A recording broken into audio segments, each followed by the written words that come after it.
Estou passando aqui hoje para trazer para vocês de forma mais explicativa a situação de um vídeo que eu fiz recentemente sobre a questão do reclamar, sobre a questão da reclamação. E eu vou mostrar para vocês aqui com um embasamento bíblico que quando a gente reclama, mas eu falo reclamação em relação à nossa vida, não é ao nosso entorno não. Ao nosso entorno, muitas das vezes a gente tem que reclamar para obter as melhorias. Quando não depende da gente, a gente tem que lutar sim por aquilo que a gente acredita ser certo. É a mesma coisa, eu sou um servo de Deus, sou cristão evangélico. Eu tenho que defender o meu ponto de vista. Tenho que defender o meu ponto de vista sem menosprezar ninguém, sem menosprezar a crença de ninguém, porque cada um vai pegar e vai acertar contas com Deus no grande dia. É Deus que tem o poder para julgar qualquer pessoa, independente de qualquer coisa. Então nós seres humanos não temos esse potencial. Então a gente tem que deixar para que Deus ele possa tocar no coração das pessoas. A gente prega o evangelho, a gente fala para as pessoas acerca da palavra de Deus e as pessoas vão tomando as suas decisões, vão vivendo conforme elas veem que é o certo, mediante convicções dela, que veio adquirindo no decorrer da sua vida, com o aprendizado passado pelos pais. E eu venho falar para vocês aqui hoje, para não fugir muito ao entorno do que eu quero falar para vocês, não reclamem. Não reclamem, a sua boca é um canal de bênção e é um canal de maldição.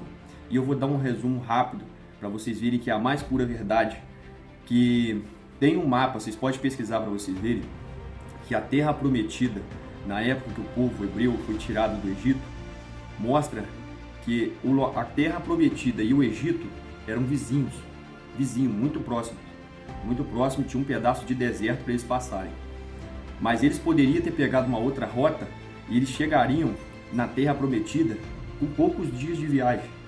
E por conta da murmuração do povo, o povo sofreu 40 anos no deserto. Foi 40 anos, não foi um sofrimento em relação à falta de nada, porque Deus proveu tudo, a ponto de até as sandálias nos pés deles que eles usavam quando eles saíram do Egito, na palavra de Deus fala que elas estavam em bom uso até chegar na terra prometida. E a roupa também.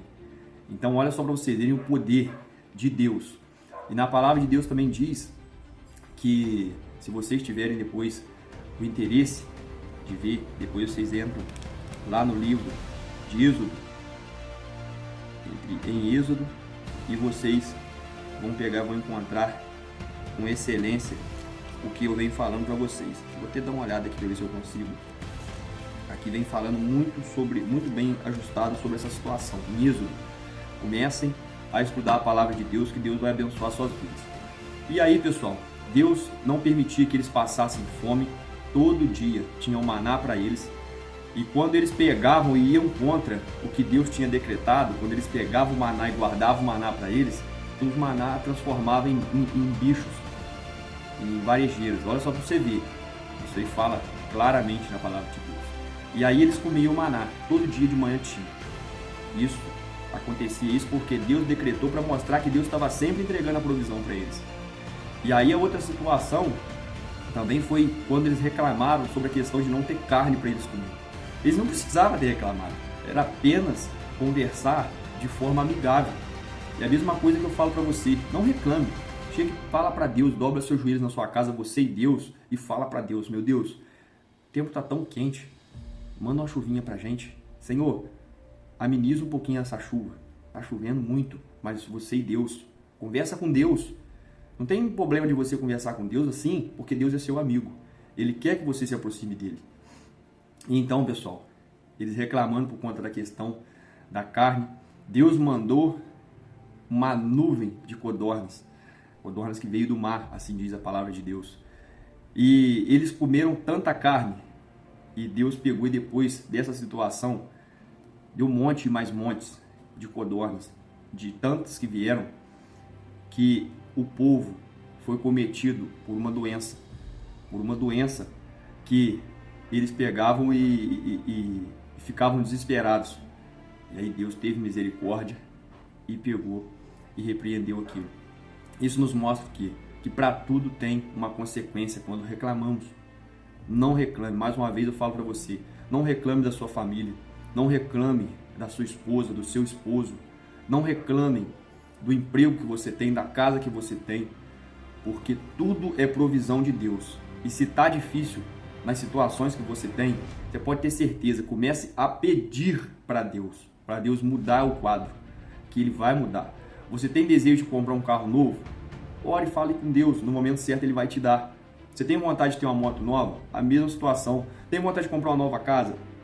A mesma situação. Tem vontade de ter um melhor emprego? Fale com Deus e tenha ação. Para tudo precisamos de falar com Deus e ter ação. Oração. O que é oração? Você pede a Deus e tem ação. É essa situação.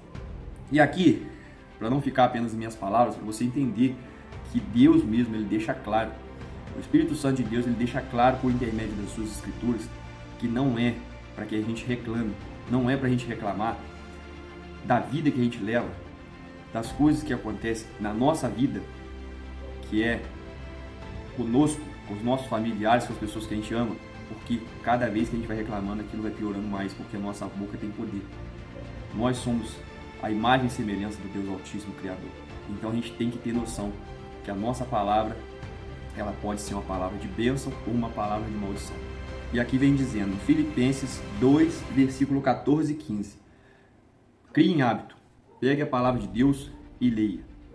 E Deus vem falando assim: fazei todas as coisas sem murmurações, nem contendas, para que sejais inocentes e inofensivos, filhos de Deus, sem repreensão no meio de uma nação corrupta e perversa, entre a qual resplandeceis como luzes no mundo, retendo a palavra da vida, para que possa glorificar-me no dia de Cristo, de não ter corrido em vão, nem trabalhado em vão. Eu vou finalizar aqui, vou ler até o 17 e o 18 para finalizar. E ainda que seja oferecido sobre o sacrifício do serviço, a nossa fé me alegro e regozijo com todos vós, porque esta mesma causa vos também alegrei-vos e regozijai-vos comigo. Ou seja, se alegre em Cristo Jesus, se alegre, regozijai-vos. Tenha isso em mente. Agradeça a Deus por tudo, seja mais grato. Agradeça mais a Deus do que ficar pedindo as coisas. E pode ter certeza que Deus ele vai te honrar. Deus ele vai te honrar, Deus ele vai te abençoar. Só vai depender de você. Só vai depender de você. Só vai depender da sua entrega. Eu falo isso para vocês por experiência própria.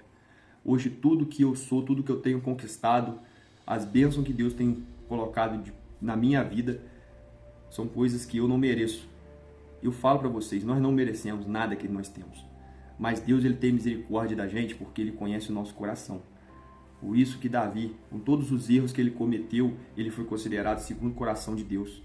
Porque ele era um homem reto, um homem íntegro. E num dia de provação, num dia de luta, depois de ele ter cometido um ato errado com a esposa de Urias, colocado Urias à frente de uma batalha, Deus teve misericórdia dele, porque ele fielmente, ele falou de coração: meu Deus, tira qualquer coisa de mim, menos a sua presença. E ele passou por problemas. Ele teve problemas dentro da sua casa. Não tem como. O pecado, quando você peca, você pode ter certeza que ele vai ter consequência. Vai ter consequência. Quando você peca, por menor que seja, Deus ele te perdoa, ele ameniza, sim, mas vem a consequência. Para isso, não peque. Sempre esteja analisando as escrituras e agindo conforme tem que agir para ter uma vida abençoada. Mata a sua carne. A palavra de Deus vem dizendo que tudo aquilo que eu não quero fazer, eu faço. Mas aquilo que eu tenho que fazer, eu não faço. Então, isso quer dizer o quê? A nossa carne, a nossa mente sempre vai querer te colocar mais próximo do pecado a cada dia. Mas aí, somos nós que temos que estar mediando essa situação para não estar pecando. E eu espero que essa mensagem tenha ido de encontro com o seu coração. Eu peço que você compartilhe esse vídeo, deixe seu comentário. Deus tem me tocado profundamente para que eu possa trazer mensagens sobre a Bíblia para vocês, sobre a Palavra de Deus. E sempre estarei trazendo para vocês aqui conteúdo acerca dele. E que o Senhor Jesus Cristo possa estar nos abençoando sempre e nos dando sabedoria, para que tudo aquilo que o Espírito Santo de Deus colocar no nosso coração, a gente possa entregar. Quantas pessoas têm tirado a sua vida? Quantas pessoas têm, por conta de tantas coisas, tantas dificuldades, as pessoas têm tirado suas vidas? E eu falo para vocês, meus irmãos, tenha mais amor pelo seu próximo. Se você detectar uma situação dessa no seu convívio com seus amigos, lute por aquela pessoa, converse com aquelas pessoas. E se vocês conhecerem pessoas que passam por essas situações, falem com vocês sobre essa situação, mandem entrar em contato comigo. Eu vou ter carinho, vou ter amor de estar conversando com essa pessoa e instruindo essa pessoa a viver de modo diferente, a olhar a vida de uma forma diferente, com a outra perspectiva. Que nem tudo na vida é só luta, é só decepção. Quando a gente se aproxima da presença de Deus, Deus alivia todo peso, todo fardo. Na palavra de Deus diz: vós que estáis cansado e oprimido, vinde a mim, vós que estáis cansado e oprimido, e eu vos aliviarei. E anunciarei coisas grandes e ocultas que não podes ver, em algumas traduções que podes saber. Então, lembre-se disso, tá bom? Deus abençoe a todos e tamo junto. Vamos pregar o Evangelho até que Ele retorne. Fiquem com Deus.